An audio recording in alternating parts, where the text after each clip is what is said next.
Hello, everyone. Thank you for coming out tonight to hear our program, our virtual program. This is the Library of Virginia's panel discussion on a great book that's just come out recently called Death and Rebirth in a Southern City, Richmond's Historic Cemeteries by Ryan K. Smith. Just a couple protocols. If you want to ask any questions of the authors, which the author and panelists, which I hope you will do, you can drop those in our chat box on Zoom. Let us know. And so we're going to give Ryan first an opportunity to talk about his book. I know everybody probably hasn't had a chance to read it, although I hope you will eventually. And so he'll give us a synopsis of some of the themes and ideas that are in his book. And then we're going to turn to two panelists that we have who also have a lot of experience in this issue surrounding historical cemeteries. I think what I'll do is introduce each speaker in turn so that keeps things a little cleaner. So let me start first by introducing our author. And someone we know well here at the Library of Virginia.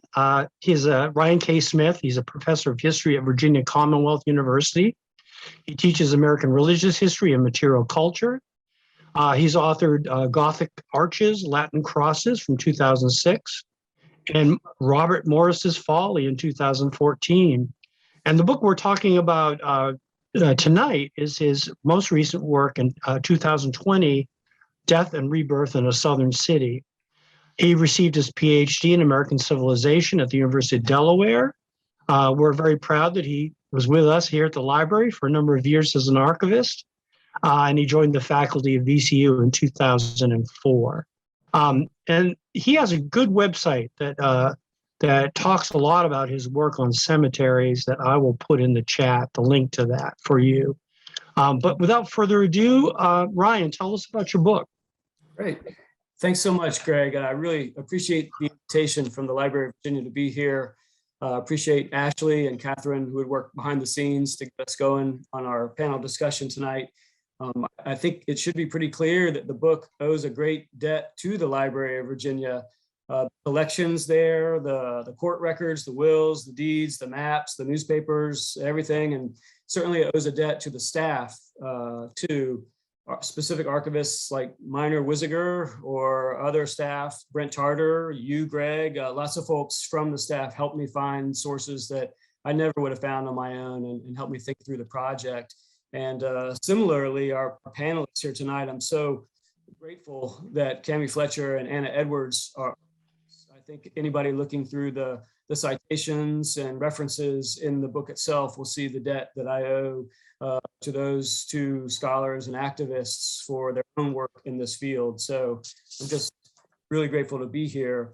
I'm going to share my screen to get us onto the page of what we're going to be talking about. I know that not everybody's as familiar with Richmond as maybe some of us here are, or the book maybe implies. And I would remind us on Zoom, if you can't see certain things because the windows are covering it up, you can minimize that Zoom window or move it around. So I'd just like to show a couple slides, and it seems like a good place to start is with the map of the city itself.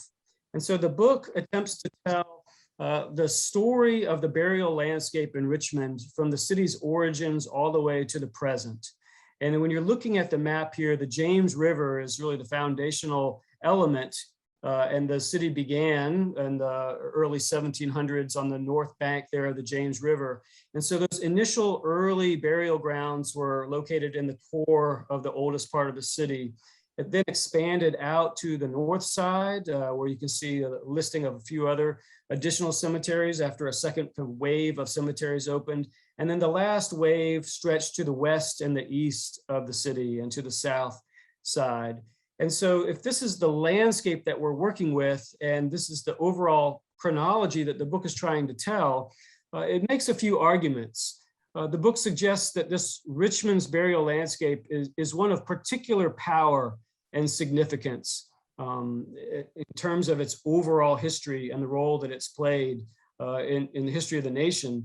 It also, the book argues that these cemeteries and burial grounds are critical historical sources. as well as profoundly spiritual sites. And so given that, I think their preservation or lack thereof for the sites is just as important as their origins and their histories. And then hopefully the book shows the argument that when we put this in motion and we look at this long stretch of time in this one area, we see that the burial practices and ideals for cemeteries changed a great deal. But one thing that remained fixed for most of Richmond's history was this effort on the part of Europeans and their descendants to uphold a sense of the color line. That is, to diminish the humanity and the sites connected with those of indigenous tribes, of Africans and their descendants, and other challengers to the city's order. Except that recently there is a rebirth in the title of the book. It seems like within the past few decades, we've seen a shift in some of those dynamics. And so there may be a reorientation going on where we have a wider recognition for some previously marginalized sites with some new energies and new preservation forces coming in. And so the book takes up a lot of the tools of archaeology and cultural geography to try to learn from this landscape and talk about its role in the identity of the city in the present. And so if I could just show you a couple examples of a brief tour of what the city goes through in the book, we could start with indigenous remains, many of which had been excavated, mistreated, stored away until the Native American Graves Protection and Repatriation Act was passed by Congress in 1990. That provided a mechanism for acknowledgement and return of some of those indigenous remains. But in terms of the public landscape, it seems to me that the only real acknowledgement of indigenous graves in a public way comes in Chimborazo Park, where on the right you can see this big stone that's labeled the Powhatan Stone that had previously sat just to the east of town on the Mayo property. And it was interpreted by local guidebooks as Powhatan's grave. That is Chief Powhatan's resting place, and this was supposedly his gravestone. Now the Pamunkey tribe to the east of here in King William County claims his actual gravesite for Chief Powhatan, but this local legend that crystallized around this stone in Chimborazo Park at least provided a way for storytelling about indigenous graves to find some sort of root on the landscape. But the first official burial ground in the city was surrounding St. John's Church that was founded in 1741. This was up on top of what we now call Church Hill. It was dedicated by and for European use. African burials were excluded there in 1741. It became nationally famous in 1775 because of its connection to Patrick Henry's "Give Me Liberty" or "Give Me Death" speech. And so later on, a historical foundation was formed in 1938, and the congregation would survive into the present. And so here we see one of the reenactors or costumed interpreters rather, from the historical foundation that was able to preserve the church and the churchyard. And so two examples of the kinds of stones that you can find there are markers. The 1751 chest tomb here of the Reverend Robert Rose, that we believe was imported from England, is the earliest surviving burial marker that I'm aware of in the Richmond region. And then on the right, we see a more local example of a sandstone grave marker for, as we see, an immigrant from what's described on the stone as Old England from the late 1700s. And so in comparison to St. John's Churchyard at the top of the hill, a companion site was dedicated to the burial of people of African descent down in Choco Bottom or in Choco Valley along the steep hillside leading down to Choco Creek, which essentially split the city in half. And so in 1809, we get a map that shows us the language of the time, that so-called burial ground for Negroes, in the midst of which was set the city gallows and then that the powder magazine nearby. And we know that this was a really rough spot that when it was closed by the city in 1816 was immediately repurposed for other tasks or other uses. But we see a groundswell of activism, including by Anna Edwards and her group, the Defenders for Freedom, Justice, and Equality, picking up in the early 2000s to try to reclaim this original spot on the landscape which is right on the shoulder of Interstate 95 right now. So the photograph shows us one of the annual Gabriel commemorations to recognize the year 1800, when the blacksmith Gabriel attempted to lead an uprising to overturn the system of slavery in the city. So it's become a very active site today, and its future is still being discussed. Similarly, there's a critically important site for Virginia, and I would argue national history, that was founded on the north side of town in 1815 that we call today the Barton Heights Cemeteries.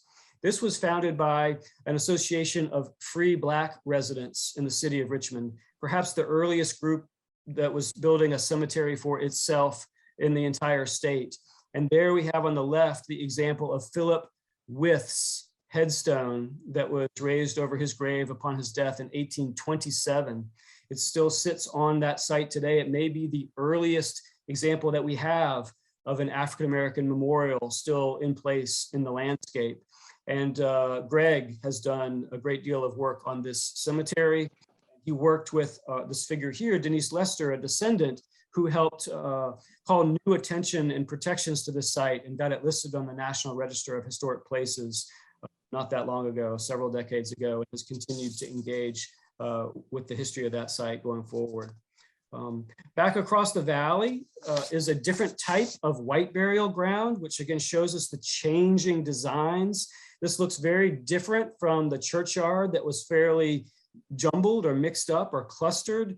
What would we call Choco Hill Cemetery was founded in the early 1820s. And it was laid out in a grid pattern that you can see here, almost like a miniature version of the city itself, with streets and avenues and individual family plots that were sold to white families.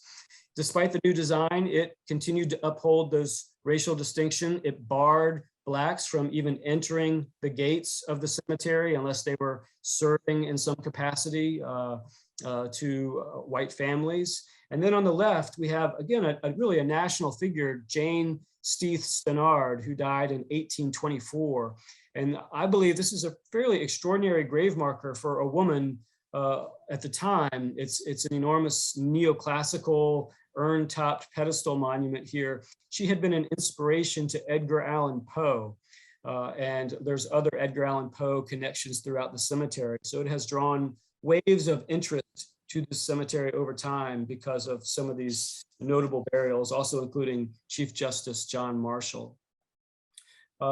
Across the street from that is a burial ground that was set up by the city to replace that initial African burial ground along Choco Creek.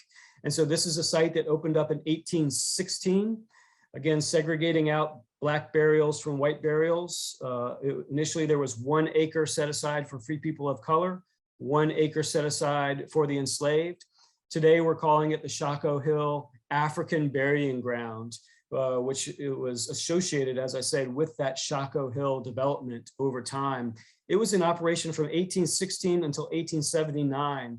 It would eventually grow to over 30 acres and include perhaps likely over 22,000 interments, making it what we estimate to be one of the largest and longest serving burial grounds for the enslaved in the nation. And so a nationally significant site, again, that was utterly obliterated from the landscape in terms of above ground features after its use was discarded by the city in 1879. Even before that, we had seen grave robbing practiced at this particular burial ground, where bodies were shipped as far away as Charlottesville and Philadelphia.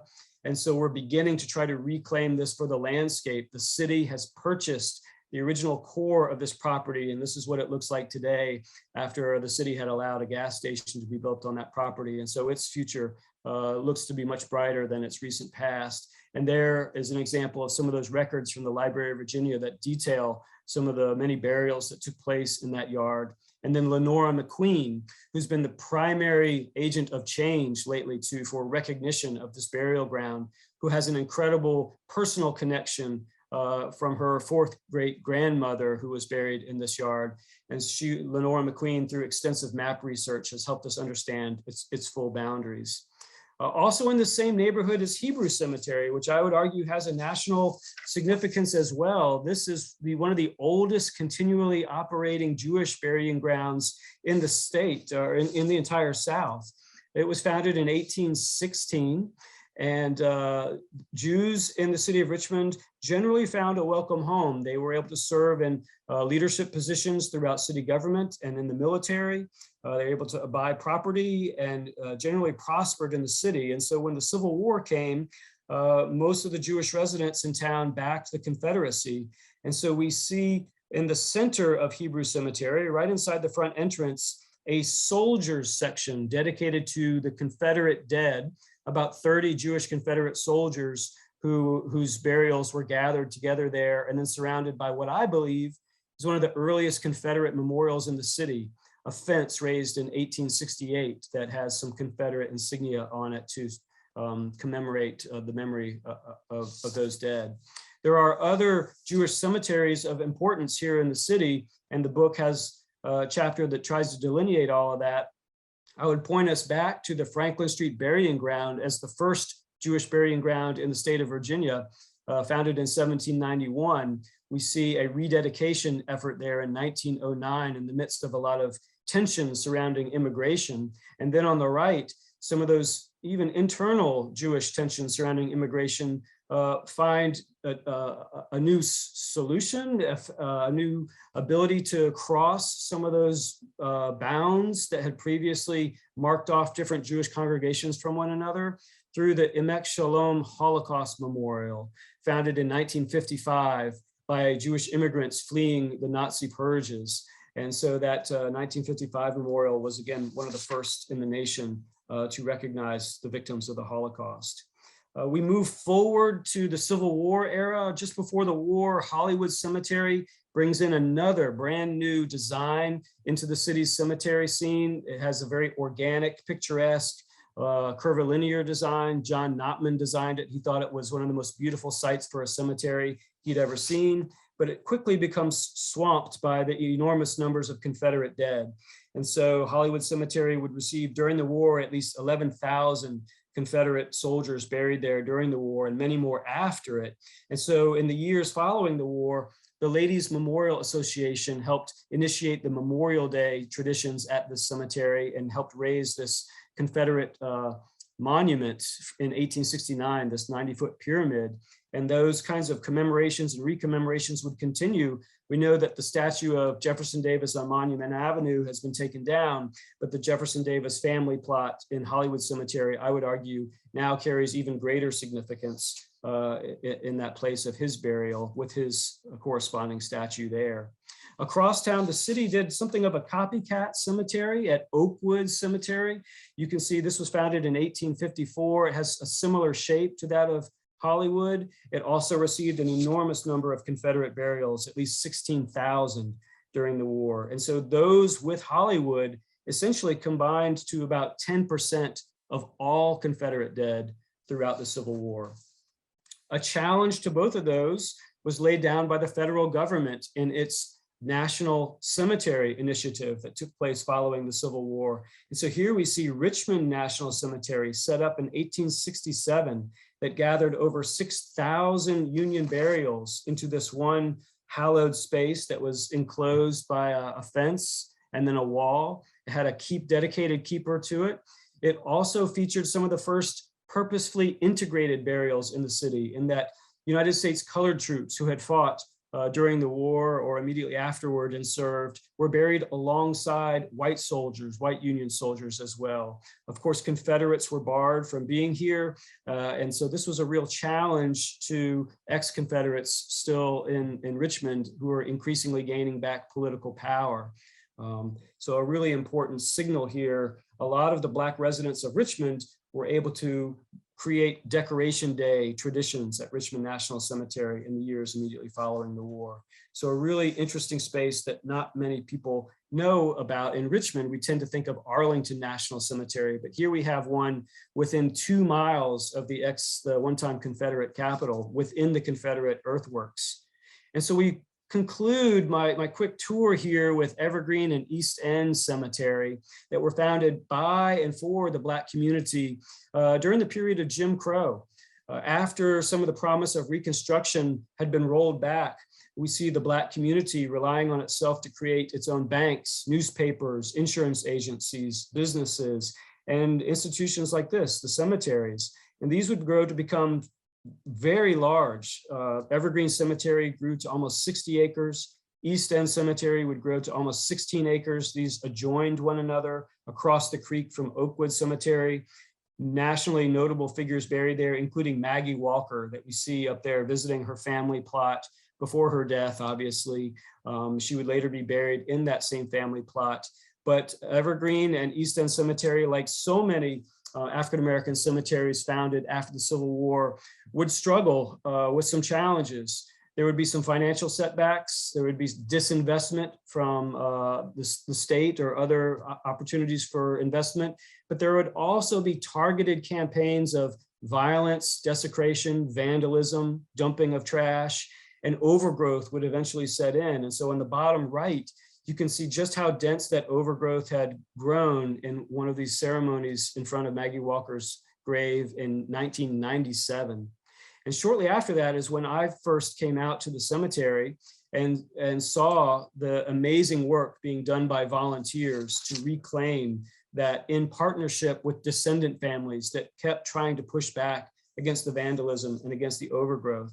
And this is what really gave the book its title, this sense of rebirth. I saw connections made at cemeteries like Evergreen and East End by these grassroots volunteer groups, by the Friends of East End, by the Evergreen Restoration Foundation, by Veronica Davis, by so many groups that were able to bring portions of the community together that had not engaged with these cemeteries before, with students, with newcomers, with Christian churches, with Jewish groups, with the military. And so here we see students uncovering a grave that had been covered up over the years, and it presented a really creative and life-affirming scenario as those grassroots groups were able to reclaim a lot of it. I do think that we're at a critical moment with the Richmond Foundation, now the proprietors, the owners of Evergreen and East End Cemetery. They had not been as friendly to the grassroots volunteers as I would hope that they would have been. And I think we all need to take a good look at the master plan that they've put forward. Some of those volunteers have migrated over to Woodland Cemetery, equally deserving of our attention and volunteer efforts and public resources. And there we see Marvin Harris involved in some of the reclamation efforts at Woodland Cemetery here in Richmond, founded in 1917. Now the book ends in an epilogue pointing to some of the later developments in the 20th century, to the stories of some of the newer immigrants from the Middle East or from other parts of Asia or Latin America, as in this example from the Islamic Garden section at Riverview Cemetery. It also, the epilogue talks about the growth of memorial parks and cremation, the rise of cremation. And so I do try in the book to look to the future a little bit, to this newer stories that historians will be able to tell about the era that we're living through now.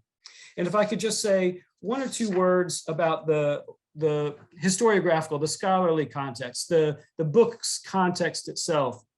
When I was writing the book, I had the benefit of a lot of really great studies, as you can see here, of some of these particular cemeteries, of St. John's Churchyard, multiple books on Hollywood Cemetery, a newer book on Richmond National Cemetery, and plenty of others.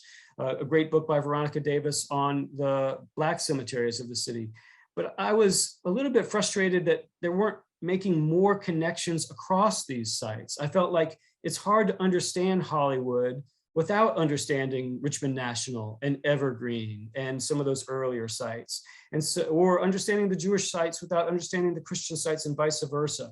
So Death and Rebirth in a Southern City tries to gather these stories not only together in terms of time, but also in terms of location to show the interconnection among these sites.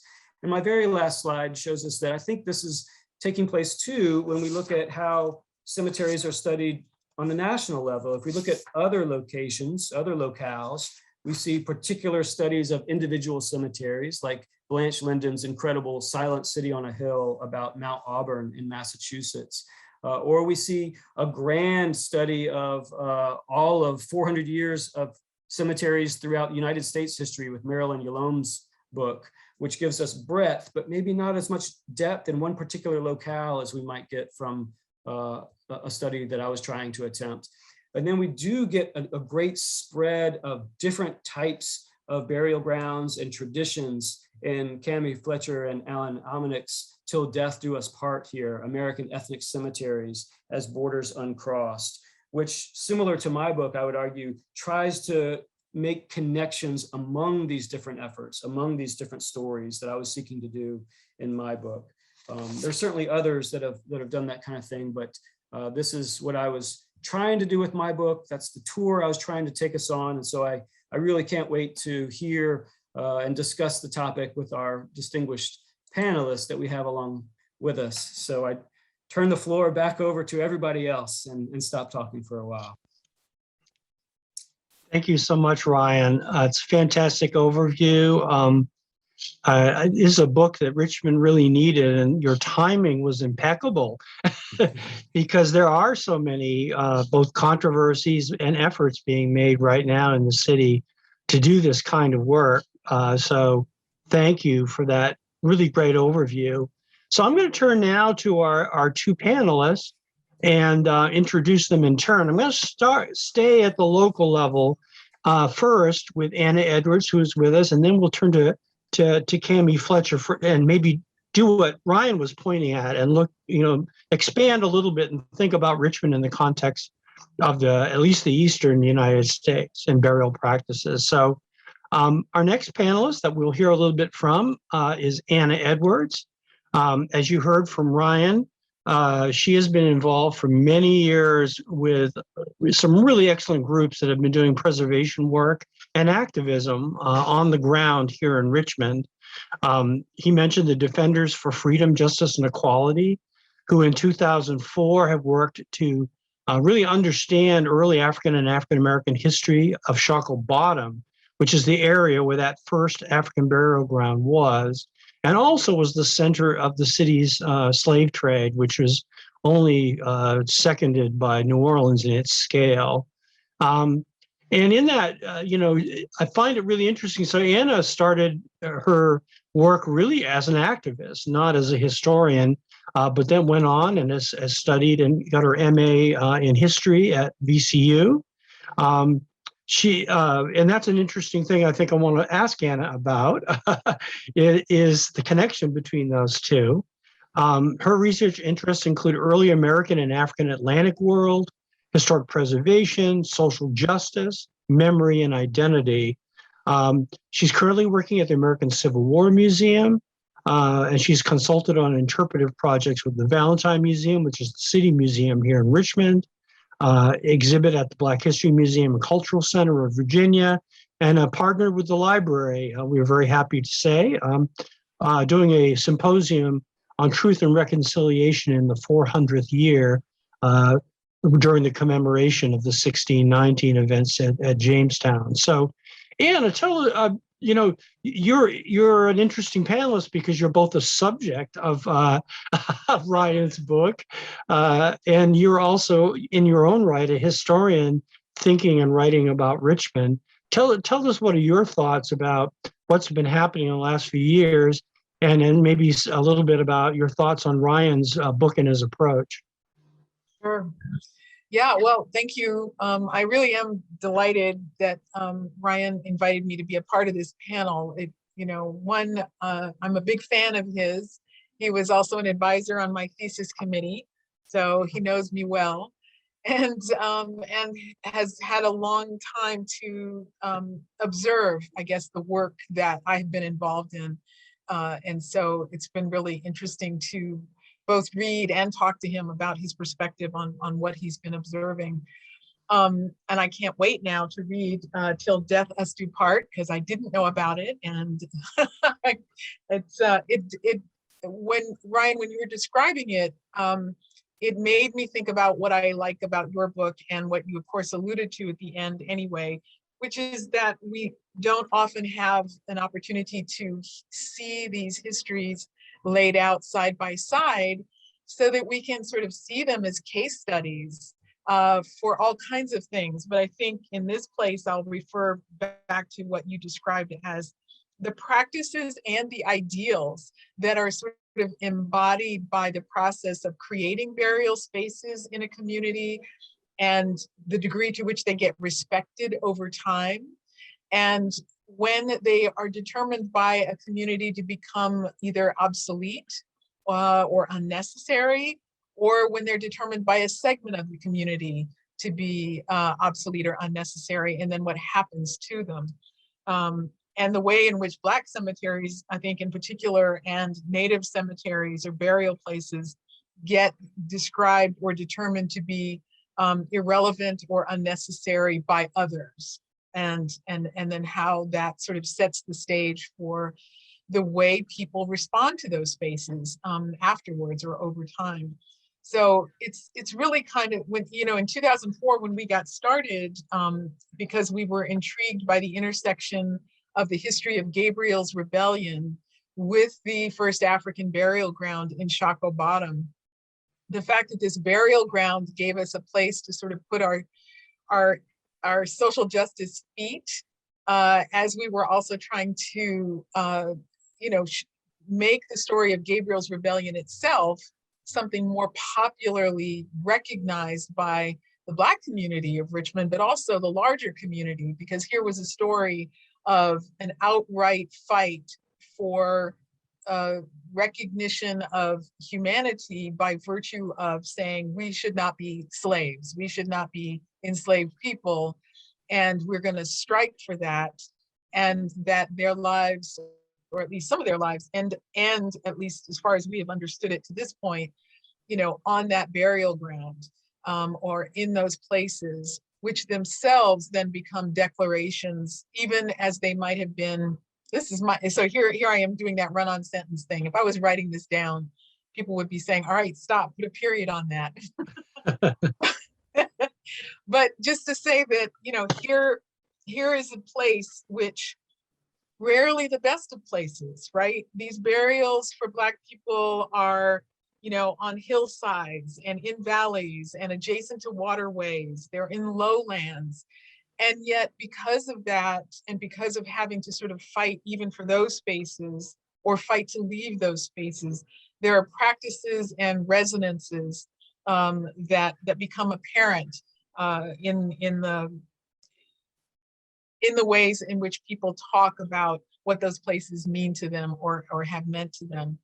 So it's this moment. I'll sort of, I don't want to go on too long in this particular point, but just this is a really interesting moment where we are finally sort of taking all of what is happening and each of the sort of moments of impetus that are being applied to each of these cemetery places that are being sort of recovered or reclaimed, restored, and discovering more about how they create the landscape of the communities that that we live in and have come from.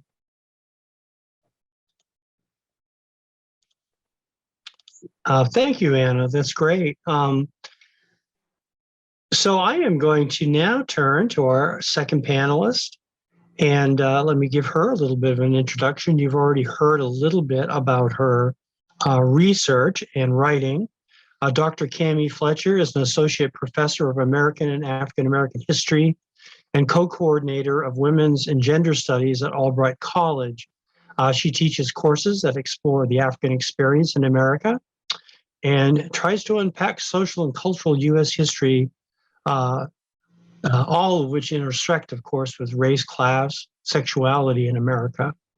Her research centers on African American burial grounds in the late 19th, early 20th century. And she has a co-editor, as you've heard, of Till Death Do Us Part, American Ethnic Cemeteries as Borders Uncrossed. She is currently working on a book called Grave History, Death, Race, and Gender in Southern Cemeteries from Antebellum to the Post-Civil Rights Era. So she, I think, is in a really interesting position, having maybe looked at cemeteries in a little bit wider lens to maybe give us some thoughts on, well, whatever she'd like to say in response to what she's heard, but particularly on sort of, let's think about Richmond in the context of this larger mid-Atlantic world that it existed in. So, Kami. Sure. Thank you all so much for having me.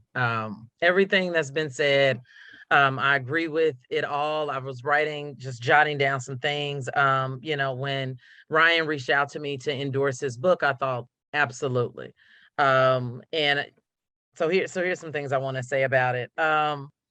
So the confluence of municipal politics, burial rights, and American memory is what I'm just struck by throughout the whole book. Like the first line, I think in the foreword is "Death has a history," and there's another powerful quote about the power in death.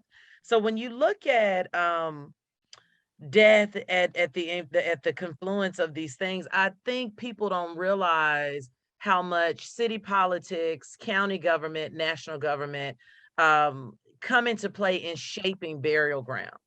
I think we all as Americans have this idea that death is sacred, it's not to be bothered, death is the great equalizer, everybody rest in peace. And when you look at it with that municipal politics eye, that's not always the case because they're not always protected, they don't always have the funding. And burial rights is something that is very near and dear to my own research, because as we think about landscape, Ryan mentioned it all throughout his book, looking at just how it changes, right? But I think something that we should think about too that he mentions is the turbulent relationship between Africans and their descendants and land, right? So we all know that to be free in this country meant owning land, right? And people of color, whether we're talking about indigenous folks, if we're talking about Black folks, they've been barred from this idea of freedom, right? But what does that mean when we're talking about land for burial, right? This idea of burial rights to be protected in death, to be remembered how you want to be remembered in death, and to be able to be buried where you want to be buried. So all of that, again, at the intersection of politics, memory, race is very important to think about. Land also brings up issues of reparation, because as Ryan does so well in his book, it's not just this, we're looking at these very important historical cemeteries, right? But that tie to the present is so very important. And it brings out the activism, right? The descendant community. And so then that change over time, as I was writing notes down and he was talking about, some of the greatest challenges to cemeteries, I thought in my own work, perpetual care was a big challenge to 19th century cemeteries. It was always this idea that the family was going to take care. But when Black folks, about 6 to 8 million, left the South and went north for various reasons, then who was left to do that? At the same time, the literally urban renewal and landscape, big development, housing came in and just literally built over these spaces. And so you have activists saying, well, no, I'm the descendant community. This is my land. And I think we get in issues of reparations. Just a couple of things. I think Ryan does an amazing job of showing how burial grounds are treasure troves, they're archival sites, or as Lynn Rainville says, they're museums in amber, right? These are very important spaces, but we don't value them all the same. So those are just some thoughts that I had, and I'm really excited to engage in this discussion. Thank you so much, Kami. So at this point, I am going to take a few questions that we have got, and please, if you do have questions, feel free to put them in a chat. This one that we've received is, I think, really interesting for a couple of reasons, and it asks if, given this, it's obviously very much in our minds here in Richmond that we've just had a major monument removed. And the question was whether you see a movement leading to removing monuments in cemeteries that relate to, people who served in the Confederacy. I guess one of the things I would flip this question a little bit on its head, and it might be important for Ryan or someone else to talk about how Confederate graves have been protected and the funding that they have received over the years vis-a-vis African American cemeteries. Ryan? Yeah, that's a really charged question, obviously, and really important in all of our minds. There's a question now of what to do with the Confederate monuments that are removed from these public spaces. And some folks are suggesting moving them into the cemeteries. So the questioner is actually asking, sounds like something different. Well, what about those monuments that are already in the Confederate cemeteries? What's their future? And I hear what Gregg is saying too about those spaces. And so I can mention a couple examples. There is an example apparently in Atlanta at Oakland Cemetery, where a very famous sculpture, the Lion of the Confederacy, was apparently just removed because it was suffering some vandalism. And so it was removed from the cemetery for its own protection. And I'm trying to figure out where to place that thing. But it seems like for most Confederate cemeteries, the movement is in the opposite direction. I remember Greg Kimball, you were on, I hate to put you on the spot, but the Monument Avenue Commission that was before this movement, this groundswell last summer that really changed the conversation about it and opened up some new possibilities. The Monument Avenue Commission had recommended that maybe parts of that Jefferson Davis monument on Monument Avenue could be placed at his grave site there. And that indeed has been a solution for a lot of communities, maybe not a lot, but down in Emporia, Virginia, one of those Johnny Reb Confederate soldier monuments was placed in the Emporia Cemetery out of the public sphere. That's happened at a few other places. There's a situation in Norfolk where the same thing kind of happened there. And so I think the general trend seems to be to provide a home for these monuments in the Confederate cemeteries, rather than further attacks on them in Confederate cemeteries. I think about Hollywood Cemetery that suffered a great deal of vandalism earlier this year. Several hundred thousands of dollars of stones were damaged around President's Circle. It didn't appear that any of them targeted Confederate graves. None of the graves that were targeted had Confederate insignia on them, even though they were right next to some that did have Confederate graves. And I was encouraged because I do think that it's dangerous to start thinking about going into cemeteries where there are already monuments that were put up presumably shortly after the death of folks that are grief, monuments of grief, let's call them, like that pyramid, the 90-foot pyramid. And so when Mayor LeVar Stoney, in no uncertain terms, said that any kind of cemetery vandalism, in his point of view, was totally out of line. And so I don't think that that's something that here in Richmond, at least, that we're worried about moving or taking away monuments from the cemeteries.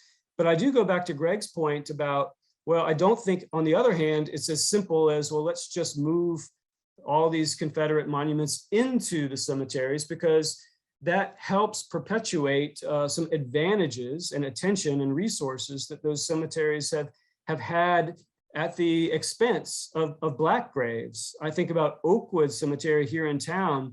There are whole historic sections of it, as Anna and Kami were pointing out, in the importance of land and the type of land that was allocated or allotted or available to Black Richmonders. And a lot of those historic Black graves are not acknowledged by the city, are covered over with forest right now, with a parkway, with Stony Run Parkway. And so it seems to me that before we start to spend money and resources on creating new sites for Confederate monuments in some of these cemeteries, we need to at least take care of those graves that have been excluded from that process and had received public money for their upkeep. The state of Virginia, for almost 100 years now, has paid a certain amount per Confederate grave to maintain the upkeep of that. And Oakwood Cemetery received a big chunk of money, $30,000 at one point, for the upkeep of that. So it's a great question that's on all of our minds, but I do think that it's complicated on both ends. In my own mind, I guess I'll conclude by saying, I think that there is a difference between a grave marker or even a memorial that is put up in the first flush of grief, like the Confederate pyramid at Hollywood Cemetery that goes up within 4 years. And then those Jim Crow era monuments that are put up in the late 19th, early 20th century that don't really have a connection to a particular burial that is right there. So it's a great subject for conversation. I'd love to hear what Kami or Anna have to say about the changes in the Confederate and lost cause landscape and how this impinges upon the issues that we're seeing in the cemeteries. And if you want to go first, please go ahead. I know it's a little weird since nobody can see my face, so I appreciate the cues. Yeah, it's a really interesting question because of the way that it speaks simultaneously to public monuments versus private cemeteries, right? Or private expressions of mourning or respect for family. And I, in my activist role or in my sort of community advocate role, one of the things that I recall hearing really universally, except in very, very rare circumstances, is that the private cemeteries are one thing. We talk about, there's a way to talk about Hollywood Cemetery as a whole, but when we're talking about sort of individual burials and that kind of, those are individual expressions and places of, again, honoring the dead. And most Black people that I talk to and encounter are not interested in going into cemeteries and desecrating individual burials. It's not what this is about, right? And so the idea that, so on the flip side, with the monuments on Monument Avenue and whether or not they go into private cemeteries, these were monuments to ideas and to people that represented ideas that were placed in the municipal sphere, sanctioned by the municipality to represent, a whole collection of mores and ideas about how society should be ordered.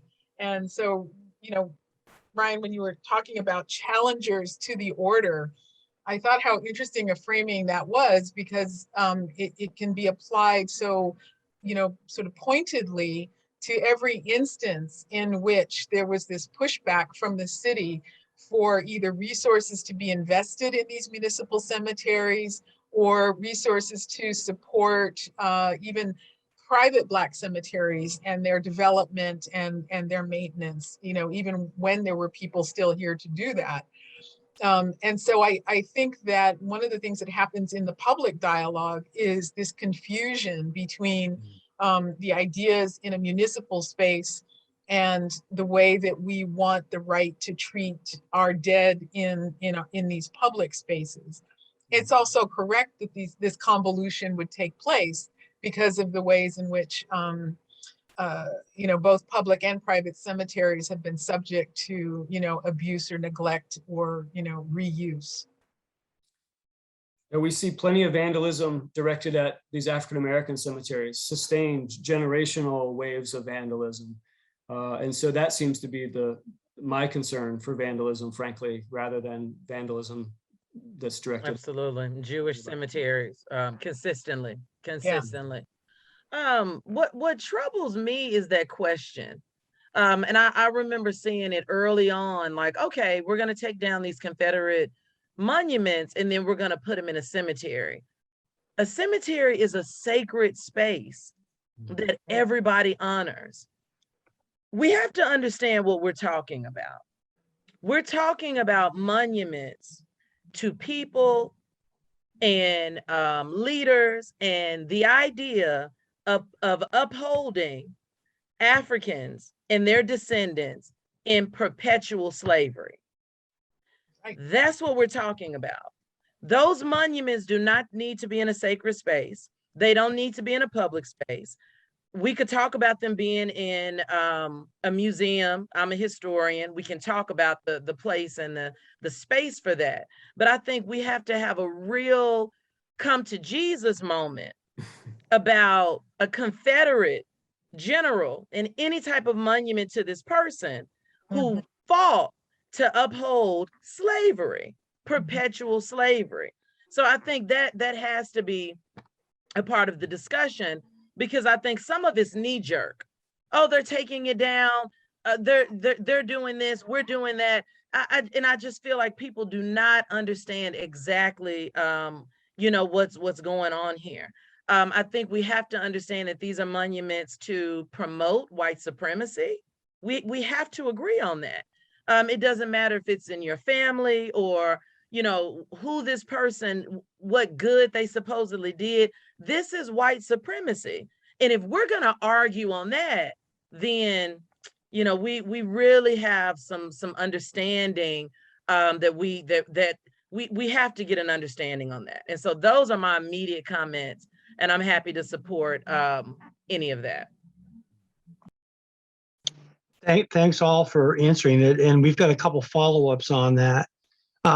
So I'll just say too, I mean, actually, they're getting ready to remove the AP Hill Monument, which will be the last, I think, of the major Confederate monuments here.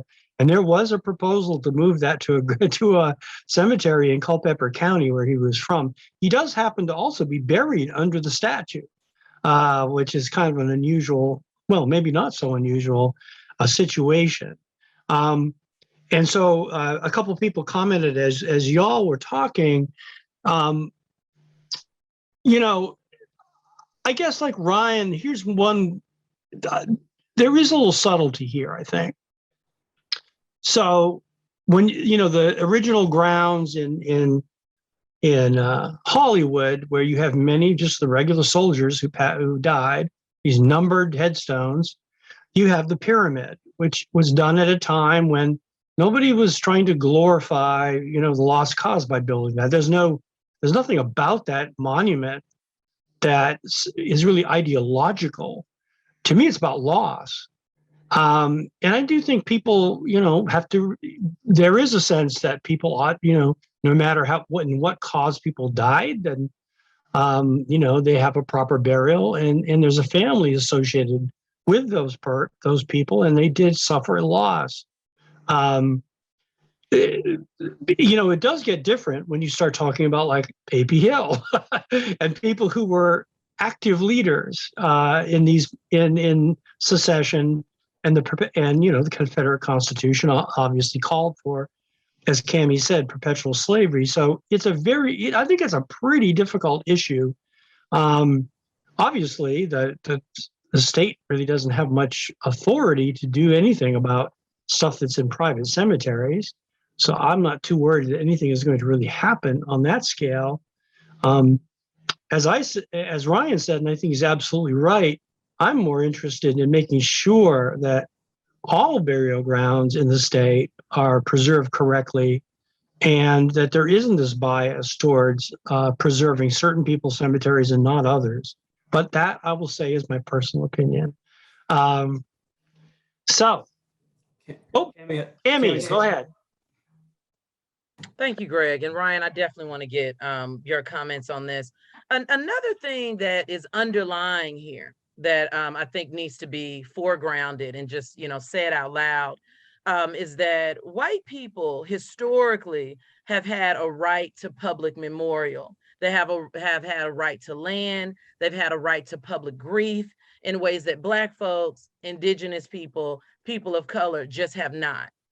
And so it feels like you're taking something away from them instead of acknowledging white supremacy, right? And I was looking in the chat and someone, talking about individual, Confederate monuments. Again, we have to have a discussion about what the Confederacy meant. And is that heritage? I'm from Arkansas. I remember living in Virginia. And seeing bumper stickers. I lived in Loudoun County, and I remember seeing bumper stickers with the Confederate flag, early 2000s, heritage not hate. And maybe they still have them in Virginia now. Whose heritage? So again, the right that white supremacy has allowed white people to grieve publicly, to have their grief validated. I mean, in ways that Black people just do not and cannot. I think that has to be a real part of what we're talking about here. Maybe I'd just follow that, Kami, with the example, and Gregg and Anna both know this example really well. In the first year after emancipation, Richmonders created this tradition, Black Richmonders that is, created a tradition of Emancipation Day parades. And back to your point, Kami, about what was allowed or not allowed, here was what seemed to be on the surface a simple parade to celebrate this triumph over slavery. And there were Black institutions that were burned down and threats made on the Black community by a simple parade, much less a monument to that. And so it's only just yesterday that we see the first real emancipation and freedom monument go up in the city of Richmond. So the types of stories and acknowledgement of grief and pain and overcoming, difficulties is only scratching the surface for some of these communities that had been prevented on a number of levels from doing that, including just in that first flush of war with the freed people. And I'd like to chime in too. When you talk about the year or the second year after the end of the Civil War, and one of those, one of the great celebrations that the Black community felt compelled, again, because this was in the public, this is a public display that they have not been able to do until this time, but they felt compelled to publish basically an announcement in the newspaper that they wanted to reassure the white community that they were celebrating liberation and not celebrating the end of the Confederacy. And that was a really, that advertisement has stuck with me because of the ways in which not only the statement itself described exactly the way Black people understood the world that they were in and the pressures that they were under in this period that is supposed to be about their liberation. But if you look at the typeface and the size of specific words within that advertisement, you can almost imagine an actor, reading this sentence aloud and knowing exactly where to give emphasis to which words in order to make sure that the statement was understood for what it was intended for, which was they wanted to be able to have this parade in peace, and they knew exactly what the boundaries on them were and the arbitrary nature of what they faced as they were trying to express what was supposed to be considered a given human social civic right. So it's powerful to look at the evidence, which shows you exactly what it was that, again, people, challengers to the order, we're having to deal with in order to simply take on the mantle of individuals and citizens within a society. Yeah, just add to that, in Norfolk in 1866, there was a parade of African Americans that were celebrating the passage of one of a number of civil rights acts in Congress, and they were attacked by ex-Confederate soldiers who then, that was put down by the garrison of Union soldiers that were in the city. So, Virginia has also often gotten away with this notion that somehow we were more genteel in our racism than Arkansas and Mississippi, but believe me, that's not true. This place was on fire during Reconstruction, and that's why there were Black militia companies that were organized in the city and across the state. We've got some specific questions that Ryan may well know the answer to. This is a good one in terms of practical things. So we have a question: what protections do African American cemeteries have on private land if the landowner is not prioritizing their care? And especially with so many plantations along the James, many were not afforded the privilege of a town burial. Yeah, so that's a really important question. I'm not a lawyer, but it's my understanding that state law provides descendants the right to contact a property owner and to go onto a piece of property to pay respects to their ancestors' graves. The property owner cannot bar a descendant from engaging with those graves. Now, it seemed like the thrust of the question is a property owner prevented from destroying or damaging those graves? And I think that the history of the book and the history of our newspapers around us today show us that no, a property owner, unfortunately can dispose of graves, damage things on their property. So even things that are on the National Register of Historic Places, it's more of an honorary designation, except when it comes to what the federal government can or can't do. And so I do think that a lot of these burial grounds are very much vulnerable. And we see that with, say, the Brown Grove community just north of Richmond in Hanover County, where the Wegmans distribution center, a proposed multi-million-dollar development, is slated to go in on grounds that the Brown Grove community, it has a pretty firm idea, contains Black graves. And so far, it's my understanding that Hanover County's supervisors have allowed that to proceed. Now, there seems to be a little bit of negotiation going on right now, but I don't see anything that would prevent, let's say, Wegmans, if they're able to get through these negotiations, to perhaps build on top of Black graves. We had a similar situation on the south side of Richmond when we were discussing possible casino locations around the Granite community.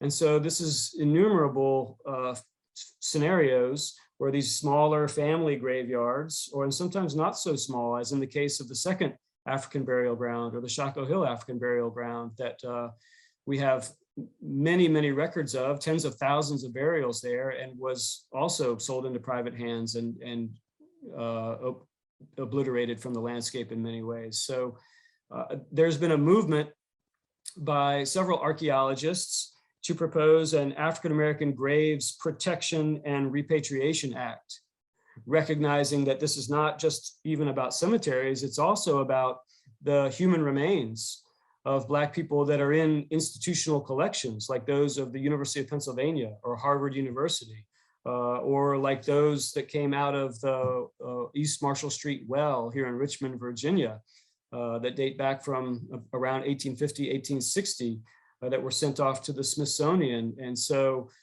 in the journal Nature, there was a very prominent call by three notable archaeologists that we pass something similar to what we saw with NAGPRA, the Native American Graves Protection and Repatriation Act. And so it seems pretty clear that there's a need for this at the cemetery level and in terms of human remains and what we've looked at in the history of medicine in this country and studies in anatomy.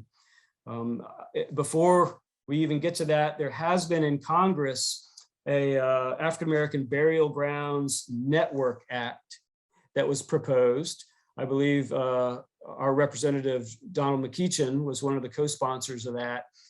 It's my understanding that that made it through the Senate, but not all the way through the House. And so I think that it was reintroduced and is still under discussion, but that seems like a critical first step to just get a sense of where these burial places are at. There's been a number of private initiatives, one out of some scholars in Tampa, to try to create a network and understanding of where these African-American burial grounds are. But I think the federal government, back to Kami's point about reparations, like this is what reparations can look like. You know, when we see that damage has been purposefully done, that this has to be part of trying to address that damage, is our government acknowledging that damage that's been done and trying to, at a start, to just figure out where are these places located and to try to provide some protections that they do not have at the moment. And so at this point, as far as I understand, most of this is controlled by state law. And so it's going to be different in different parts of the United States. And that's important to recognize without some kind of national action. That's a really good question. Let me see if we've got some other questions. Can I just add to that, Sure. Greg? Sure. Just more context. Ryan's contemporary examples, I think, are so important. If you see a graveyard, what are your rights, what you can and cannot do? I would recommend Love Cemetery by China Gallen, her fight in Texas. But when you think about Jim Crow segregation, 1896, 1964, a lot of this desecration happened during that time period, right? Where you have, again, how our landscape is just developing and growing in very important ways. A lot of these highways, Dallas Freedman Cemetery comes to mind, US 35, cut through it twice. Now there's a memorial there. Yeah, and of course in Maryland, where I do my research, Laurel Hill has a shopping mall sitting on it. So I think looking at that, almost 80-year period of when this damage was done is just atrocious, and how our suburbs and how our just landscape of shopping malls and things are just built on these burial grounds, I think provides even more, context to what Ryan is saying. And the point that I'm making is that during Jim Crow legal segregation, Blacks had no rights. And I think that's very important. And it shows the importance of, I guess, some of these private cemeteries, but still, the Supreme Court said separate but equal, and not having these rights. That's just something to keep in mind. Yeah, and when it comes to providing what minimal protections we might be able to with listing something like that on the National Register of Historic Places, once those cemeteries have been interfered with, destroyed, built over, highways, that kind of urban renewal that you're talking about, it makes them, in essence, ineligible for listing on the National Register. So it's structure, that kind of damage is structurally built into the historic preservation system that would prevent any further protections or recognition from applying to those sites. So it's almost like a double whammy. At first they get hit with these infrastructure projects during a period of Jim Crow, and then second, in a day and age now where we might be willing at a community level, at a state, federal level, to acknowledge those sites, the way that the preservation laws are written and the way the policies are written, it makes it very difficult to get those types of sites listed and given the same recognition that, say, Choco Hill Cemetery has, or Hebrew Cemetery has, that did not suffer from those developments.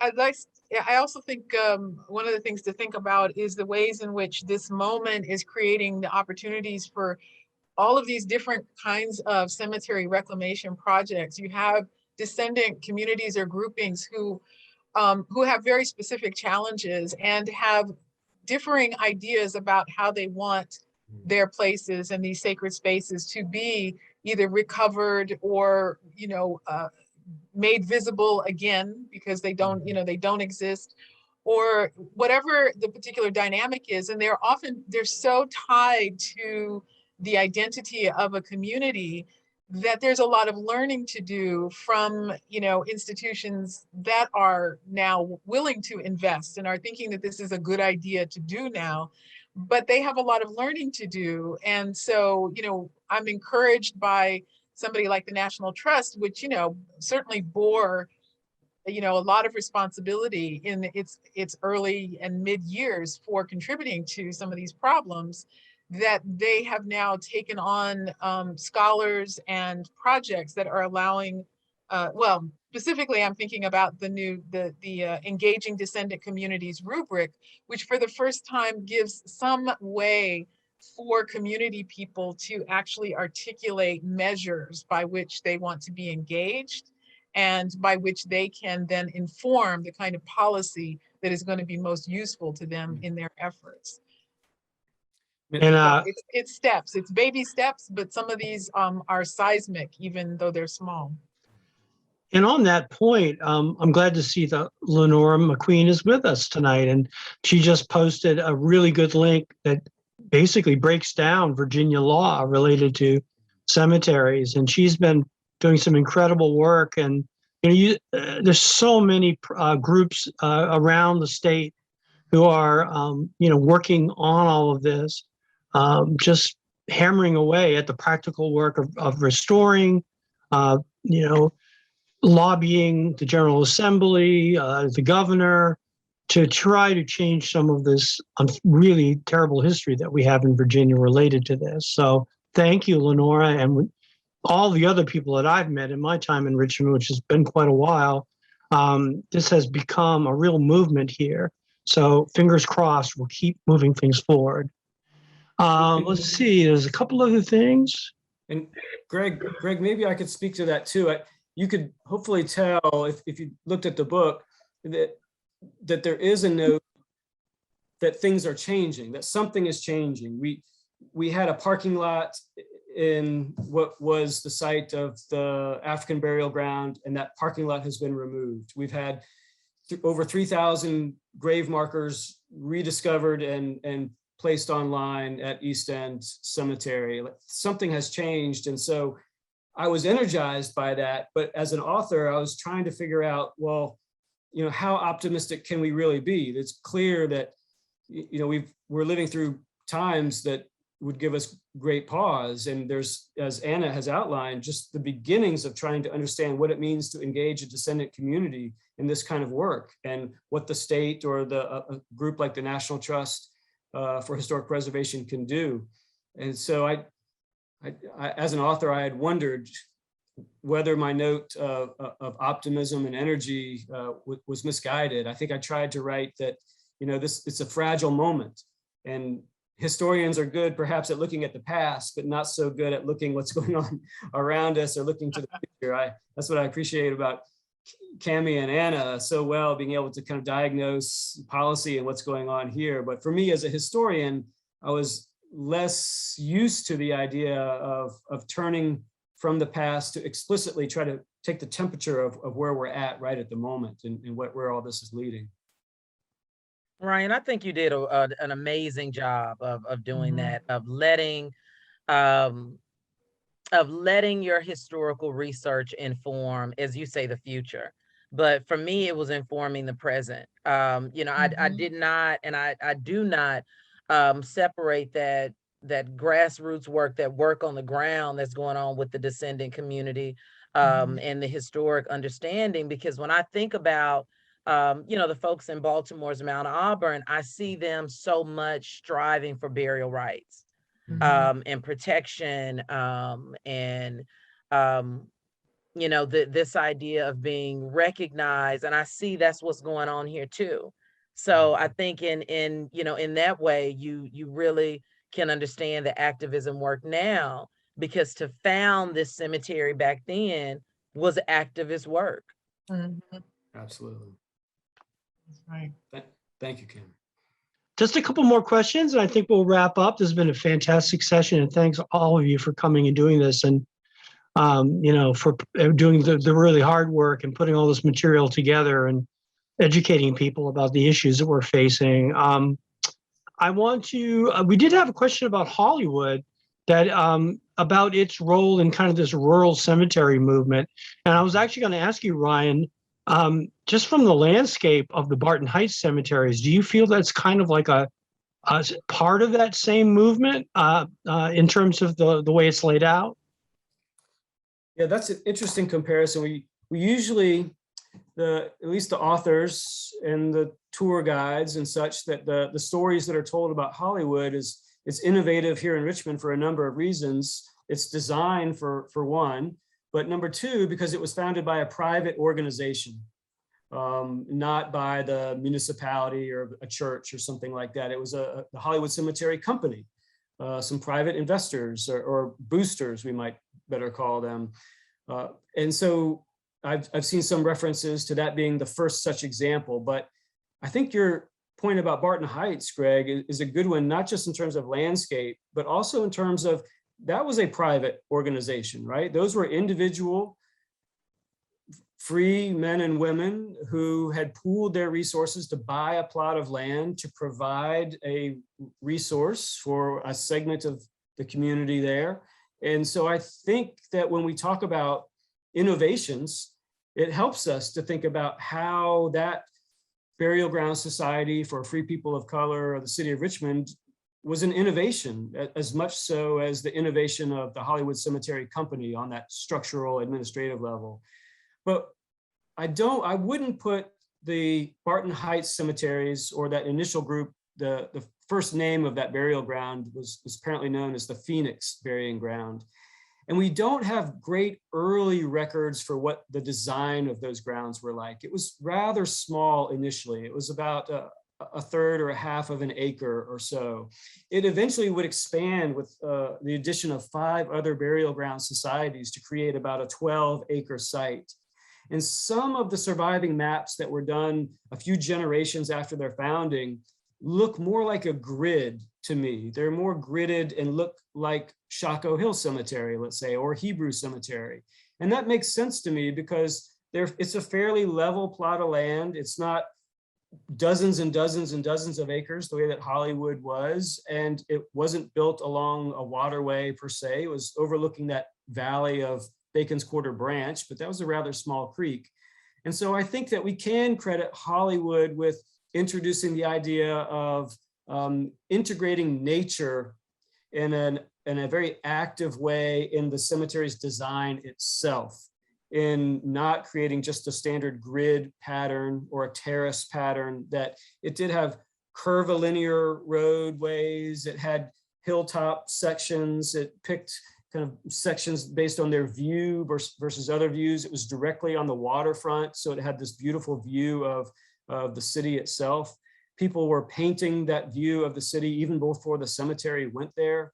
And so it is not the earliest rural cemetery in the country. That I think that model of building a picturesque, curvilinear, nature-infused, romantic landscape for burial probably goes to Mount Auburn in Cambridge, Massachusetts. But it kicks off a movement that Hollywood is a part of very early on. There's Laurel Hill in Philadelphia that John Notman was a part of. And then in Baltimore, Greenmount followed shortly after that. And so I think that Hollywood's contribution there to the Richmond landscape, and maybe a lot of old time Virginians wouldn't want to hear this, but is taking this Northern idea, taking this Bostonian idea and bringing it down. And that's actually where the origin began. There was 2 Richmond businessmen who were visiting Cambridge and happened upon Mount Auburn and loved what they saw there and thought that Richmond should have a similar amenity. And so what usually surprises us about Hollywood is not that, but how difficult it was here to get it off the ground. Hollywood ran into, if you've read Mary Mitchell's book or others, they had money problems, they had political opposition, they were building it right near the waterworks. And so we all tend to think of Hollywood as somewhat immovable today, as just always been this grandiose space that has a tremendous amount of resources and political backing. But in its first decade or so, it was struggling for survival, and it looked like it might shutter. In fact, some of the directors actually voted to close the operation and sell the land off until some of the shareholders revived it and rallied it.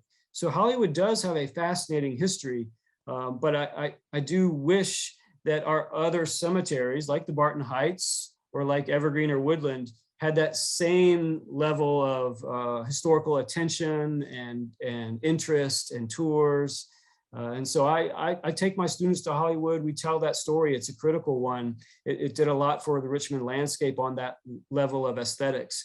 But it's hard to understand Hollywood if we're only focusing on it and not its predecessors and those that were contemporary to it and that followed it.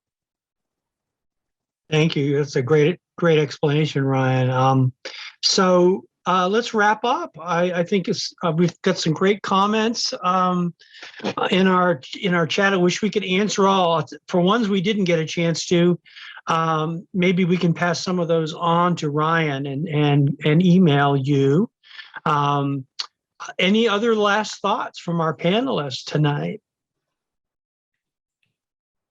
I would just say I really appreciate that discussion of Hollywood and connecting it into the larger rural garden cemetery movement that absolutely started with Mount Auburn, 1832. And it says so much about American identity, because there was a real shift going on with cemeteries.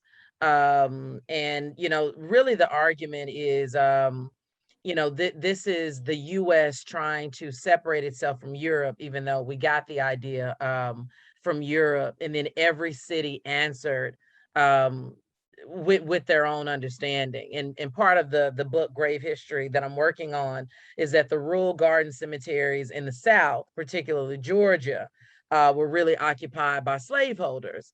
And they put their lasting American identity on it. So it's interesting that it's separated out so much in Richmond when it's very much, this identity, who are we? And folks are responding to it. So appreciate learning that and then just listening to your commentary on it. It makes me think, Kami, of Lenora McQueen's story, where she has an ancestral connection to the Choco Hill African burial ground, but she also, due to ties of ownership during the period of slavery, the family that owned her enslaved her family is buried at Hollywood Cemetery. And so I know that Lenora has, I include that element in the book and in that chapter. So those are connections in those sites that are not immediately apparent when you take just a certain kind of a tour at, let's say, Hollywood Cemetery. I have Great. Anna, do you have some last thoughts you want to convey? Well, I'm just really glad that this book has come into being because, as you say, historians look to the past for the patterns, but this is a book that, because it lays it out with such compassion and